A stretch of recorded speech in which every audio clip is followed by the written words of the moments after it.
como eu falo, foi meu primeiro trabalho e eu acho que vai ser o último da minha vida. Que maneiro, Alex. Nunca trabalhei com outra coisa, não. Nunca trabalhou com Não, outra parada? não. Caraca, velho. Que isso. Ficou no Rio, ali vivendo no Rio até quando? Eu fiquei no Rio até 2008, quando eu fui para Abu Dhabi. 2008, que eu fui para Abu Dhabi. Isso Como aí. é que foi essa época dessa transição? Não, sempre me chamavam, entendeu? Eu acho que 2001 ou 2002, quando começou o negócio do ADCC, né? Lá que tinha o clube lá do ADCC, em Abu Dhabi.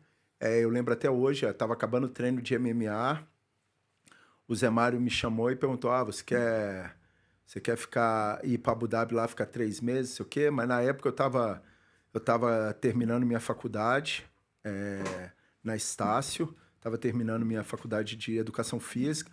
Aí eu perguntei para ele como é que era o esquema, não sei o que e tal. Aí ele me falou, eu não fiquei muito interessado assim na época. Eu falei, não, valeu. Aí eu acho que teve outro cara que estava treinando comigo, falou, eu posso ficar, eu vou para ficar 3 meses.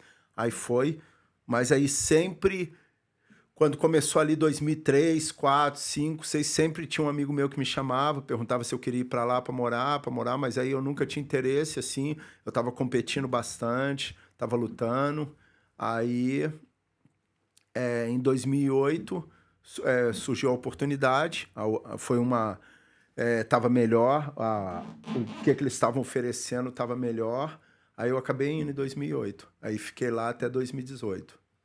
Putz, interessante demais. Conta pra mim, por favor, se existe alguma relação, aqui na minha cabeça existe, eu fico viajando, se existia alguma relação sobre tu ter aceito esse convite e toda a transição que aconteceu, Carson, BTT, tu é segunda geração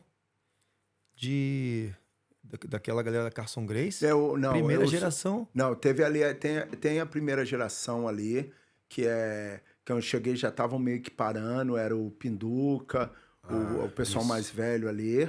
Aí tem aquela geração ali que eu peguei, que eu treinei bastante com a Mauri Bittetti, o Murilo, o Carlão Barreto, que são todos muito meus amigos.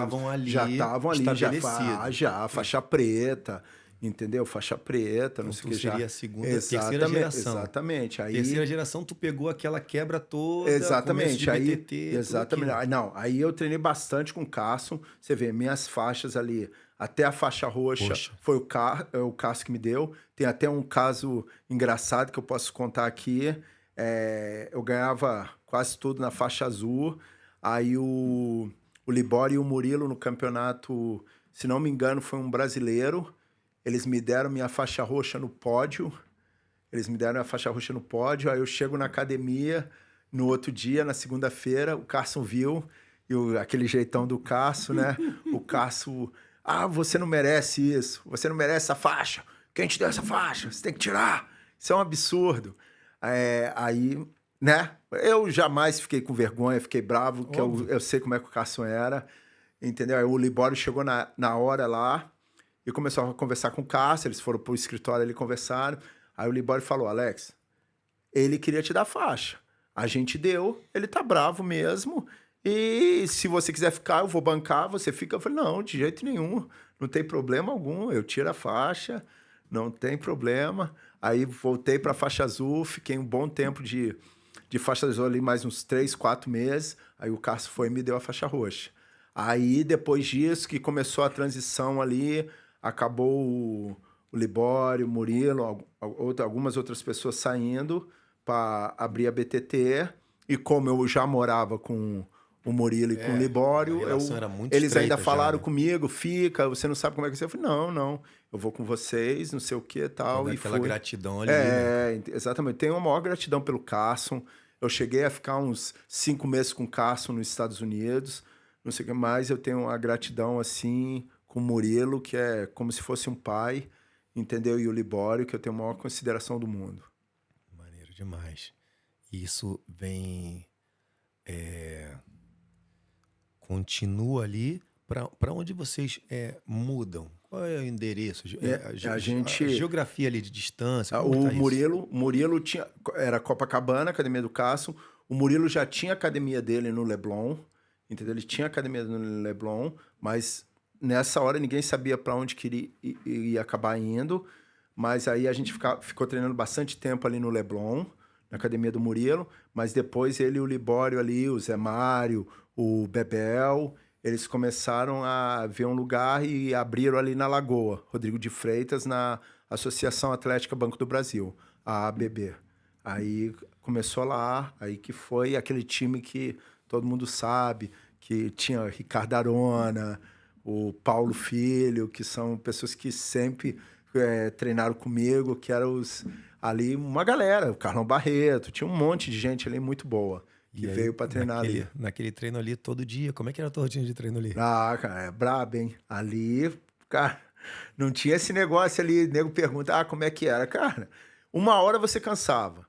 Quando você cansasse, acabou, acabou. E não tem mais, eu vejo muito, não é como hoje em dia, eu vejo muito, você cansou, você para ali, vai tomar uma aguinha, vai dar uma relaxada. Não, lá você vai treinar cansado, quase morrendo e vai treinar para puxar o seu limite. Você tem que chegar no seu limite ali, entendeu? Isso aí eu acho que eles faziam muito bem para te puxar no seu limite, entendeu? Isso eu acho muito importante. Quais horas de treino ali? Quanto Ali a tempo gente durava cada tempo? Então, o treino profissional ali sempre tinha um treino antes ali, mas o treino profissional ali começava às 11, acabava umas 1h30, 2 horas da tarde, direto, direto. Aí dependia, aí de tarde você tinha quem gostava de fazer boxe ia fazer o boxe, quem gostava de fazer o Muay Thai ia fazer o Muay Thai. Alguns dias tinha o wrestling, que era com o Dario Ogola, um americano que veio dos Estados Unidos para dar aula de wrestling para gente, muito bom,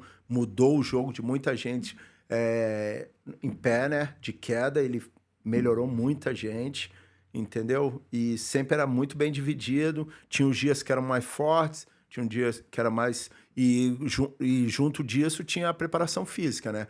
Que tinha gente que fazia cedo, tinha gente que fazia mais de tarde, tinha gente que fazia à noite, entendeu? Mas era puxado, era bem puxado. E aí, quando que isso começa a deixar de... Quando começa a ser interessante para você pensar em sair do Brasil, sair dessa... Porque era muito maneiro, né? Tá ali. E em algum momento isso faz, tipo... Não, eu preciso... É mais interessante, tá brilhando mais meu olho e ir naquela direção. Eu acho que eu pensei muito em sair do Brasil, eu acho, depois que eu comecei a construir minha família.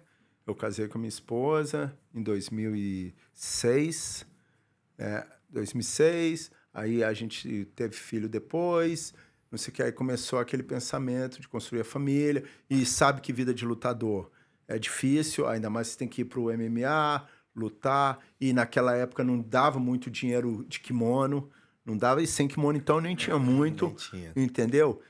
Em 2003 eu fiquei em terceiro lugar no ADCC, entendeu? Eu esperava que eu ia acabar ganhando, porque eu estava muito bem treinado, estava forte, muito bem, mas por causa de um erro acabei perdendo, mas fiquei em terceiro lugar. Mas faz parte, isso aí, qualquer esporte, você Só pode um que vai ganhar, ganhar. Só um vai exatamente, ganhar. exatamente. Você ganha, perde, entendeu? Mas aí, quando eu comecei a construir minha família, aí eu comecei a pensar, agora eu tenho que começar a ir por um outro lado, como professor, e sabe que é difícil, é muita academia no Brasil, ainda mais no Rio de Janeiro, e aí surgiu a oportunidade de ir para Abu Dhabi em 2008, eu acabei segurando e indo para lá.